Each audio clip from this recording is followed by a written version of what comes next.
Welcome to the official YouTube channel for me, the Colin Cowherd Podcast. Go on, hit the subscribe button right there so you don't miss any of our football content this postseason. Going to have instant reactions after every big game. Thanks. I haven't been on the air for a couple of days, so I don't want to get too melodramatic, but let me just explain what happened Monday. I had some severe stomach pains. My wife had a stomach virus, and I was with her all weekend. She had it like late Saturday night into Sunday. I left Sunday afternoon, felt great. Everything was fine, hydrated on the flight. I don't drink on flights anymore. I used to, I think, have a beer or two, but I don't do that much anymore. I read an article on it. Not good. So I was hydrated, came home great, woke up, great night's sleep, got to work. 30 minutes before the show, I had severe stomach pains. 10 minutes before the show, I asked the staff to get me ginger ale. I'd never done that before. I thought, you know what, I'll be a hero. I'll get through it. And the show started 5-6 minutes in, just melted down. Got real fuzzy, very lightheaded. I thought I was going to throw up, and I didn't want to do that on TV, so I tossed to a break, and the next hour were pretty rough. Thank God Fox had a nurse in the facility, so blood pressure 5 or 6 times, ended up crashing, taking a nap for about an hour at Fox, eventually drove home and slept 12 and a half hours straight at one point, and I didn't want to get anybody sick with this thing. So I took Tuesday or today off, depending on when you listen to this, but I'm fine. A lot of you have had it worse than me. I actually got text by several broadcasters who had gone through this stomach virus over the last couple of weeks. It's just all through the Midwest, on college campuses. It's everywhere. So for me, it was mostly a 24-hour, 30-hour bug, pretty intense, painful, but I'm fine. The issue is I wanted to spend an hour and a half just talking about Luka to the Lakers. First, I called somebody yesterday who has known Nico Harrison, the GM who made the deal, the Mavericks GM. He's known him for 22 years. Knew him when he was a long time Nike representative. Big shot at Nike. And I said, he made that trade deadline move last year. I thought was smart. The Kyrie Irving thing was a big swing. He made some really, really good moves. This team was in the finals. They weren't competitive against Boston, but they made it to the finals. What happened? And this person said, this came from above and beyond the general manager. And when you only get one first-round pick back, that is somebody in ownership telling you, just make the deal. Subjugate your ego, make the deal. And because, no reasonable person who's smart enough to make the Kyrie Irving deal work and the trade deadline deal work last year is going to give away Luka for one draft pick and 31-year-old, 32-year-old Anthony Davis. That just doesn't make sense. I said, if you'd have given away Anthony Davis 3 first-round picks,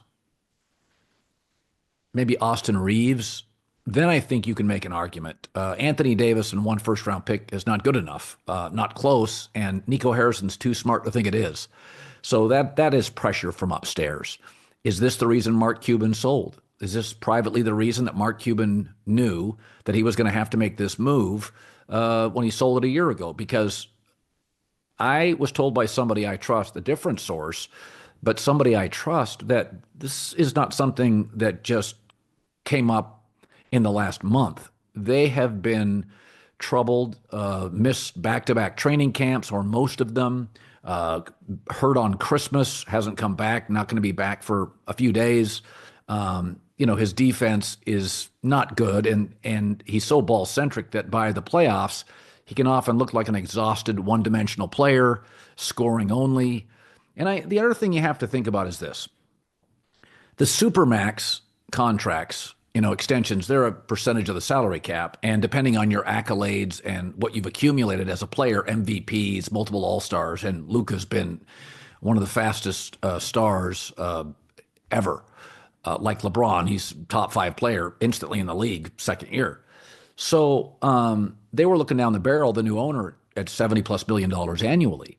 Well, it's one thing if the Supermax was $30 million, but when you have to pay somebody $350 million guaranteed, okay, $70+ million annually, you start to consider everything.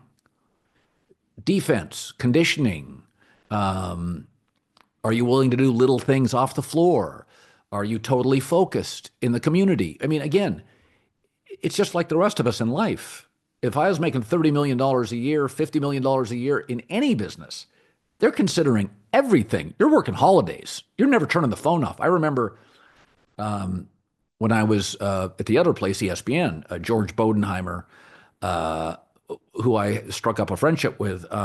Didn't see him a lot, but when I did, he was a very open guy. And I was just talking once about, like, do you ever get a vacation? And, his takeaway was, sure, but the phone's never off. Like, that's part of the deal. That's being a president. That's being a top 50 CEO in the country. When you start making, double annually what, the best quarterbacks in the NFL can make, or in that stratosphere, $75 million a year, that's more than Patrick Mahomes is going to make annually. Everything counts. And he's a bad defensive player, increasingly hurt, 3 calf injuries in 4 years, missed training camps, seems like he plays himself in shape, never-ending barking at the referees, doesn't necessarily make all teammates better. You're going to consider everything. If it was $30 million a year, you just sign it. You deal with it. And I think that's just the reality is the more you make in life, the more that's guaranteed. The owners of whatever business you're in have to consider a lot. And one of it is, and I said this years ago with Luka, I think he's a remarkable player. This is not something they did on a whim. The Nico Harrison knows that 1 first-round pick's not enough. Now, pivoting to Luka as a Laker, I don't buy for a second that he and LeBron's games don't work. First of all, LeBron and D Wade, and Luka's a much better offensive player than D Wade. Not nearly the defensive player, but he's a much more difficult player to prepare for. Luka's stop-and-go, herky-jerky style is nearly impossible to defend when he's healthy. And I'm not saying he doesn't play hurt. Markieff Morris acknowledging as a teammate, he does play hurt. But his style is, you can't defend it. I remember his first year in the league when he averaged 19, 20 points, and LeBron James coming out and saying, like, this guy is the real deal. Like, this guy is going to be unbelievable. Next following season, he was. Everyone loves a good MVP story, and the story of Wasabi Technologies is one of the best. It's a purpose-built company to free businesses from skyrocketing storage costs and unpredictable egress fees from old and top-heavy legacy providers. The big guys. Wasabi is the world's hottest cloud storage company, becoming the go-to provider for professional and collegiate sports teams and leagues around the world, and here's why. From Wasabi's AI-enabled intelligent media storage, Wasabi Air, to the industry's only cloud storage service with triple protection against cyber criminals, data deletion, and ransomware. Wasabi has taken the lead in driving innovation in data storage, eliminating overhead where it matters to deliver you results you can count on and won't break the bank. In fact, Wasabi's up to 80% less than those other guys and doesn't charge a cent for businesses to access their own data. Wasabi, another championship story. Check them out for free at wasabi.com. And so LeBron playing in Miami with D Wade, their games didn't mesh. Neither was a great outside shooter. They were both just tremendous athletes who played with a relentless pace and physicality, and they made it work because D Wade and LeBron are very smart guys. When Magic Johnson came to the Lakers, everybody knows that Kareem was stoic and could be prickly, and Magic made it work. Great basketball players, usually there's a component to their basketball self-awareness and their intelligence. They figure out how to make it work. LeBron's played with everybody from Matthew Dellavedova to J.R. Smith to Kyrie Irving, Chris Bosh, Anthony Davis. And here's the thing.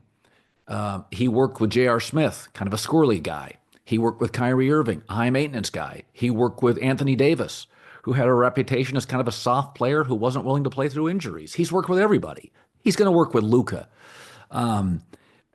LeBron doesn't have a history of playing great off the ball, but the truth with Luka is he's so unstoppable.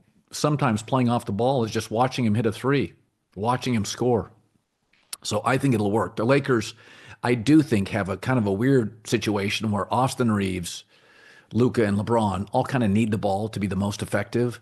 So I could see the Lakers moving, like an Austin Reeves and a pick to get a big. Right now, they're going to be a bad defensive team with no size. Like overnight, that's a bad defensive team. You can get away with that a little bit in the regular season. You cannot get away with it in the postseason. When you're playing the same team 7 times, the good coaching staffs will eat you alive. It's different in the regular season. If you're playing, a team comes into LA, they're tired, they played the night before, they don't get your greatest concentration or effort. In the playoffs, everybody's equally rested. If you're bad defensively, you'll get eaten alive. I think the winner for the Lakers, beyond the fans and LeBron, I would say Dalton Connect is a winner. So Dalton Connect doesn't need the ball. He's a playmaker. He can create space. He can play off the ball.